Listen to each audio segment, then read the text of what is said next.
Anand sir గారు ఇది వరమ గారు మాట్లాడండి. మాట్లాడండి. ఇప్పుడు ఇదే ఈ సిబిఐ ఎంక్వైరీ అడుగుతున్నాడు ఆయన ప్రాణాలకి హాని కలుగుతుందని చెప్పి. ఇదే విషయంలో వివేకానంద హత్య విషయంలో ఎందుకు డిమాండ్ చేయలేదు వీళ్ళు? సిబిఐని ఎందుకు రావద్దని వీళ్ళు మొరాయించారు 5 ఏళ్ళ పరిపాలన కాలంలో?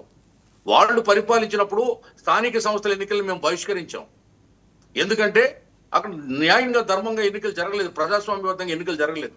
ఎప్పుడైనా రాష్ట్ర చరిత్రలో వందలాది జడ్పీటీసీలు ఏకగ్రీవమైనటువంటి సందర్భం ఉందండి? వందలాది పంచాయతీలు ఏకగ్రీవమైన సందర్భం ఉందా? పంచాయతీలు ఏకగ్రీవం అయితే తాయిలాలు ప్రకటించారు, ఒక్క పంచాయతీకి కూడా తాయిలు ఇవ్వలేదు. ఆఖరికి సెంట్రల్ గవర్నమెంట్ ఇచ్చిన నిధులు కూడా దాడులు మళ్లించారు. అలా వాళ్ళు చెప్పేది ఒకటి చేసేది ఒకటి.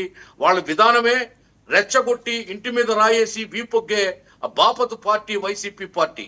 ఆ పార్టీ ఆ పులివెందుల ప్రజలు చీకొట్టబోతున్నారని వాళ్ళు నిర్ణయించుకుని ఇటువంటి స్టేట్మెంట్లు సతీష్ రెడ్డి ద్వారా ఇప్పిస్తున్నారు.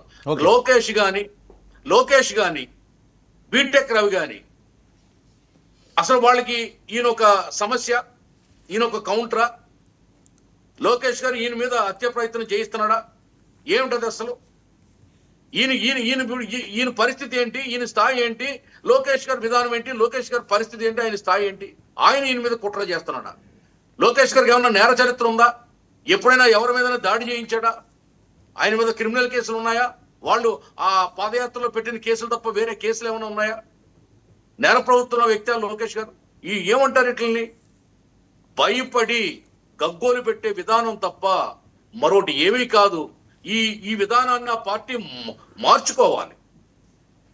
మనుగడతనంగా ఎన్నికల్ని తీటుగా ఎదుర్కోవాలి. ఏ రాజకీయ పార్టీ అయినా సరే. ఇవి ఉన్నాయి సార్, కమ్యూనిస్ట్ పార్టీలు ఉన్నాయి.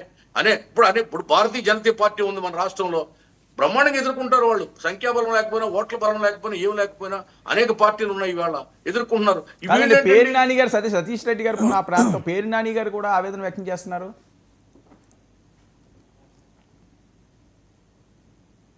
ఆనంద్ సార్ గారు వినిపిస్తుందా?